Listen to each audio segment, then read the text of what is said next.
Jazakallah Ustaz Zaki yang sudah memaparkan terkait dengan Palestina ya, subhanallah tuh. Didetailkan secara historisnya bagaimana perkembangan Palestina dari sejarah sampai tadi dikemukakan mengenai ayat dan juga hadis yang berkenaan dengan Palestina yang menggambarkan kelak di masa depannya. Tentu menarik untuk kita diskusikan. Barangkali dari teman-teman semua ada yang mau bertanya berkenaan dengan apa yang tadi sudah disampaikan oleh Ustaz Zaki, mangga ya, supaya menambah kembali kecintaan kita terhadap Al-Quds ya, Masjidil Aqsa yang tadi disampaikan menjadi kiblat pertama, kemudian buminya para nabi, dan juga banyak hal yang istilahnya Isra Miraj menjadi tempat yang diberkahi oleh Allah Subhanahu wa taala. Baik, silakan kita buka tiga penanya untuk di sesi pertama ini. Boleh dari sebelah kiri atau sebelah kanan. Assalamualaikum warahmatullahi wabarakatuh. Assalamualaikum warahmatullahi wabarakatuh. Ustaz, dari nubuah yang diceritakan di Al-Quran yang dibilang tadi 40 tahun gitu. Yeah. Tapi yang itu Ana udah pernah dengar alasan dalil yang dipakai sama Syekh Ahmad Yasin. Dan yang baru-baru aja Ana baru dengar itu ada statementnya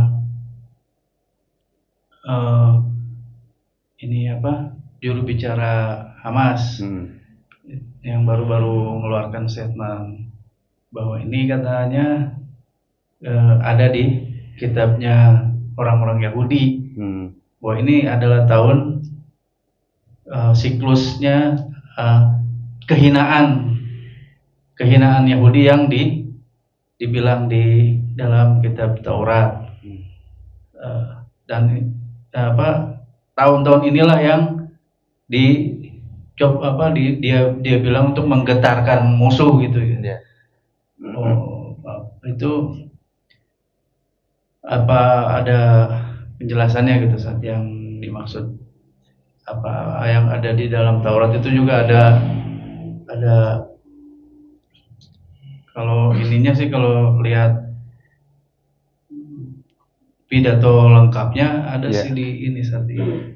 Cuman yang bagian akhir dia bilang memang itu ada di nubuah yang dimaksud itu ada di Taurat juga gitu kan. Iya. Ya, Assalamualaikum warahmatullahi wabarakatuh. Assalamualaikum warahmatullahi wabarakatuh. Waalaikumsalam warahmatullahi wabarakatuh. Ustaz, saya mau tanya tentang ini ada di surat Al-Isra ya. Ayat 4 sama 5 Ustaz. Saya bacakan aja Ustaz. Iya, silakan. Nanti korelasinya dengan kondisi saat ini dari dua ayat itu ya, ayat 4 sama 5. Mohon dijelaskan, Ustaz. Ya. Gitu aja. Pak Marwan, saat tadi terkait dengan pernyataan dari juru bicara Hamas yang mengatakan bahwasanya di dalam kitab Tauratnya yang mungkin dinukil gitu ya, bahwasanya tahun ini adalah tahun kehinaan untuk Bani Israel atau Zionis gitu ya, untuk menggetarkan mereka seperti itu. Nah, itu bagaimana, apakah ada keterangan seperti itu yang disampaikan oleh juru bicara Hamas? Dan tadi yang kedua berkenaan dengan tafsir mengenai surat Al-Isra ayat 4 dan 5 berkenaan dengan kaitan ke Palestina ini. Mangga. Jadi yang pertama, saya belum mendengar atau membaca secara persis ya apa yang disampaikan itu, konteksnya seperti apa. Terus kalaupun misalnya, jadi sebetulnya kan begini, ada ayat-ayat Al-Quran, hadis, atau katakanlah wahyu Allah Subhanahu wa Ta'ala yang memang mirip dengan ayat-ayat yang di Taurat atau di Injil. Jadi di antara ayat-ayat Al-Quran itu, ya dulu orang-orang orientalis ada yang mereka membuat tuduhan bahwa Nabi Muhammad menjiplak Taurat atau Injil, ya kan? Ada tuduhan itu, ya. Kenapa? Karena kisah-kisah para nabi ada juga kalau kita buka di Injil, ya kan, di Taurat. Nah, tapi tentu versinya akan berbeda, gitu. Dan kita yakin bahwa sesungguhnya Taurat dan Injil ini kan wahyu dari Allah Subhanahu Wa Taala. Hanya masalahnya Allah tidak menjamin Taurat dan Injil ini dia akan tetap kekal. Itu satu, ya. Nah, jadi memang yang disebutkan di Quran itu ada Taurat, ada Injil, tapi ada beberapa kitab suci yang tidak Allah sebutkan secara detail, tapi hanya disebutkan sebagai wa innahu fi zuburil awwalin, dalam catatan kitab-kitab terdahulu. Ya, misalnya, saya sering menyampaikan dalam beberapa kesempatan, jumlah nabi dan rasul itu dalam beberapa hadis, ya, banyak, ya kan? Menurut para ulama bahwa jumlah nabi itu 124.000. Jumlah rasul itu 300-an. Yang wajib kita ketahui, kita imani berapa? 25. Alhamdulillah nggak nyuruh ngapalin 300. Cuma 25 aja kan? Coba kalau ngapalin 300, kan lumayan juga. Nama surat aja belum hafal. Ini ngapalin nabi. Tapi ya artinya bahwa nabi dan rasul itu kan banyak, ya. Nah, Allah Subhanahu wa Ta'ala menjadikan Al-Quran ini sebagai wa muhaiminan alih, batu pengujinya ini. Jadi yang sama sesuai dengan Al-Quran itu bisa kita pastikan itu wahyu yang masih tersisa, gitu. Nah, yang berbeda atau itu jauh menyimpang, ya, bertentangan secara diametral, berarti itu tambahan yang dibuat oleh manusia. Nah, itu patokannya begitu. Quran yang mengatakan wa muhaiminan alih. Muhaimin itu artinya batu penguji, gitu. Kenapa? Karena begini, ya. Misalnya di India, ya, itu ada kitab orang-orang Hindu namanya apa? Weda, ya kan? Weda itu ada 4, ada Ayurveda, saya lupa lah. Pokoknya ada 4 Weda. Ya, jadi kitab Weda ini ada 4 jilid, bukan 4 jilid, ada semacam 4 inilah gitu. Para ulama-ulama India itu mengkaji kitab Weda. Dan mereka berkesimpulan, ini orang-orang ulama-ulama India. Salah satunya tim ulama ini dipimpin oleh seorang ulama besar yang mungkin buku kitabnya banyak beredar di Indonesia. Ya, yang punya kitab sirah judulnya Ar-Rahiqul Makhtum. Yang nulisnya Syekh Sofiur Rahman Al-Mubarakfuri. Ya, mungkin kalau ada yang punya kitabnya. Nah, ini ulama besar di India. Jadi dia nulis kitab sirah itu, ya, Syekh Sofiur. Itu yang dapat hadiah dari Malik Faisal, ya. Jadi kitab sirah ini dianggap kitab sirah terbaik yang diperlombakan, dapat hadiah. Nah, Syekh Sofiur Rahman Al-Mubarakfuri ini dia bersama tim ulama-ulama di India mengkaji kitab Weda dan sampai pada satu kesimpulan bahwa kitab Weda ini bisa jadi dulunya adalah wahyu yang Allah berikan kepada orang-orang dulu, gitu. Cuma memang tidak disebutkan di Quran. Ya, karena apa? Karena dalam kitab Weda itu ada nubuat kedatangan Rasulullah SAW secara detail, gitu. Jadi yang disebutkan al-insanul kamil, manusia sempurna di situ itu merujuk kepada Nabi Muhammad SAW. Bahkan sifat-sifatnya disebutkan. Ya. Nah, kemarin dulu sempat ramai itu film namanya Avatar. Ada yang nonton nggak?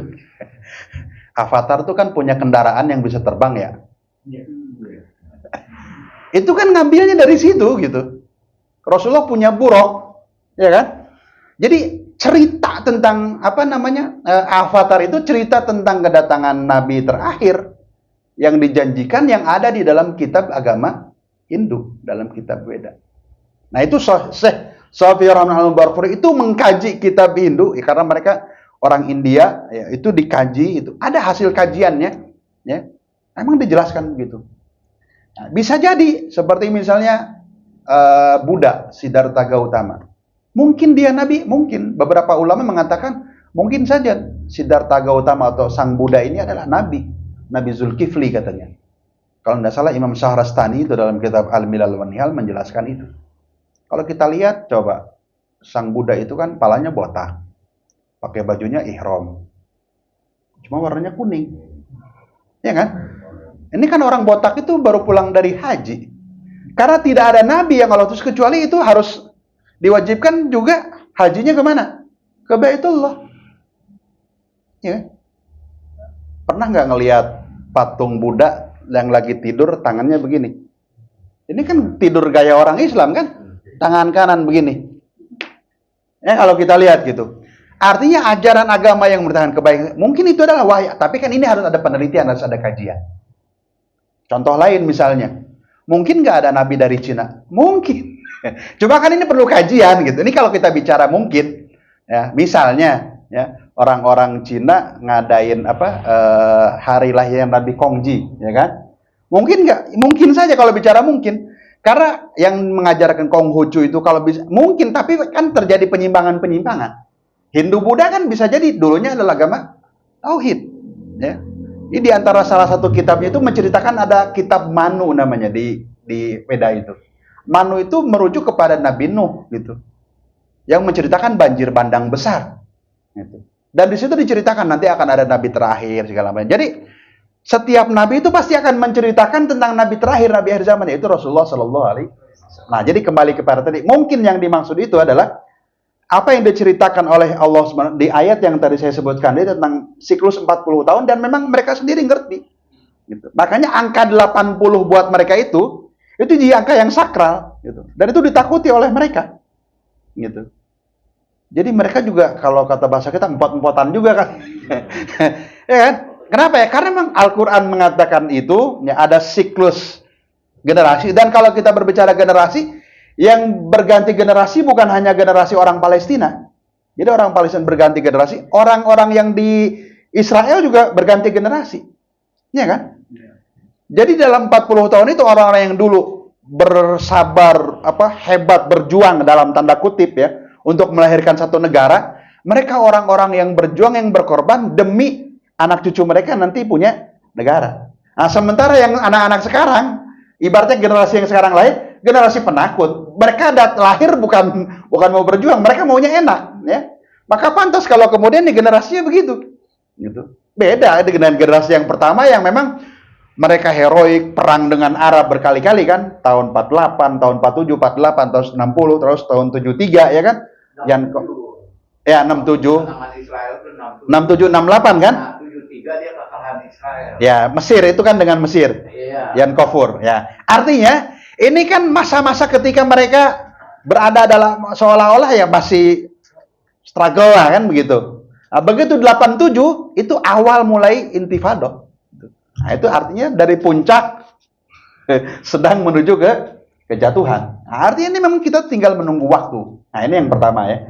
Jadi kalau kita berbicara dari sisi ininya, saya mungkin terkait persisnya saya harus ngelihat teksnya gitu kan. Apa nih yang dimaksud oleh juru bicara Mas? Ini yang pertama. Kemudian yang kedua, ini terkait dengan ayat di surat Al-Isra ya. Ayat 4 dan ayat yang kelima ya. Nah, ini memang menarik. Jadi sahabat sekalian, kalau kita buka tafsir-tafsir klasik ya. Tafsir klasik sering mengatakan bahwa ayat yang disebutkan dalam Al-Qur'an ini sudah terjadi. Jadi bunyi ayatnya begini. Wa qadayna ila bani Israila fil kitabi latufsidunna fil ardi marratain. Kata Allah, dan kami telah tetapkan ya, bagi Bani Israel di dalam kitab ya, dalam ketetapan Allah bahwa kalian akan berbuat kerusakan di bumi marrataini 2 kali. Wala ta'lunna 'uluwan kabir, kalian akan berlaku sombong dengan kesombongan yang besar. Gitu. Sebagian ulama mengatakan ini sudah terjadi. Dua-duanya sudah selesai.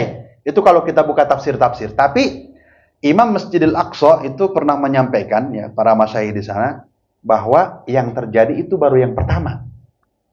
Yang kedua belum, gitu. Nah, sehingga ada yang mengatakan, ini yang sekarang, ini yang kedua. Ini kan tafsir kontemporer dengan tafsir klasik ya. Tafsir klasik mengatakan yang pertama itu ketika orang-orang Yahudi dihancurkan oleh Nebukadnezar atau Bukhtansar, ya, itu dihancurkan. Kemudian yang kedua itu di masa Rasulullah SAW. Itu kalau kita buka tafsir-tafsir klasik. Tapi ulama-ulama yang hari ini mengatakan, oh enggak. Jadi yang pertama itu enggak kehitung Bukhtansar. Kenapa? Karena ayatnya lain. Jadi ayatnya selanjutnya begini, kata Allah, fa idza jaa wa'du ulahum. Kalau datang janji yang pertama, kata Allah, artinya kerusakan yang pertama kali dibuat oleh orang-orang Bani Israel, kata Allah gimana? Ba'athna 'alaikum ibadan lana. Kami utus kepada kalian hamba-hamba kami. Ini bahasanya ibadan. Hamba Allah berarti orang baik. Sementara Bukhtansar itu bukan orang baik.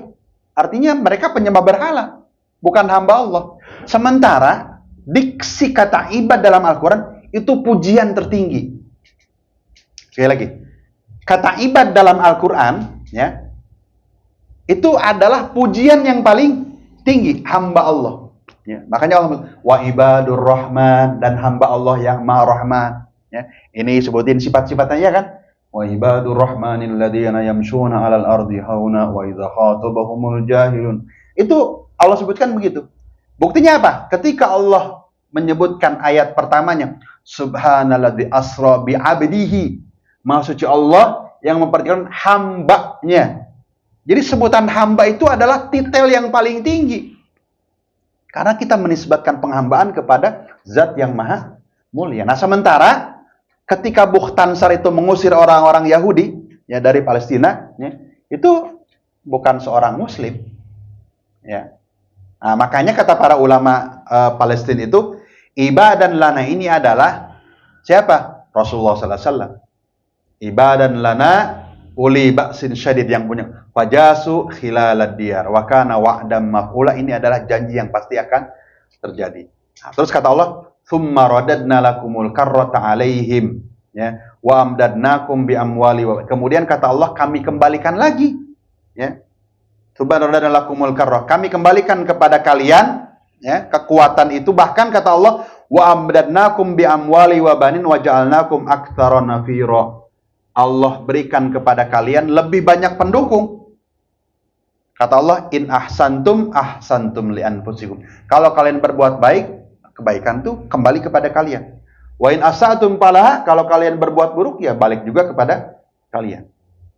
Fa idza jaa wa'dul akhir. Nah, kalau datang janji yang terakhir, nah ini kata para ulama, janji yang terakhir liyasu'u wujuhakum ya, agar mereka hamba-hamba Allah yang diutus ini akan memburukan wajah-wajah kalian wahai Bani Israel, waliyadkhulul masjida kama dakhulu awwala marrah. Kemudian masuk ke masjid sebagaimana memasukinya pertama kali. Nah, jadi pertama kali itu ya masuknya dulu orang-orang Islam di masa Umar bin Khattab masuk ke Baitul Maqdis. Nah, sekarang adalah untuk masuk yang kedua kalinya. Nah, maka kata para ulama, ini kejadian yang kedua dari kerusakan Bani Israel, ini sebetulnya yang sedang ditunggu-tunggu. Wallahu a'lam bishawab. Jadi mungkin itu beberapa penafsiran kontemporer yang dulu pernah saya dapatkan ya dari beberapa masyayikh ya. Saya mengatakan bahwa ini adalah janji yang kedua yang menurut versi penafsiran kontemporer. Karena kalau kita lihat penafsiran yang lama dalam tafsir klasik biasa disebutkan begitu. Artinya kan penafsiran ini terus bisa berkembang ya, termasuk bagaimana kita menafsirkan ayat-ayat dengan situasi dan kondisi yang terbaru. Ya, wallahu a'lam bishawab.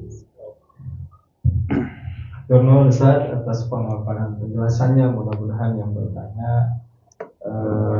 belum puas ya, sehingga Belum mencari puas. kembali referensi. Nggak ngaji lagi kalau puas. Ngaji lagi ya, alhamdulillah. Mungkin itu tadi penjelasannya yang ditanyakan. Baik, saya tadi dari Pak Ismail menyampaikan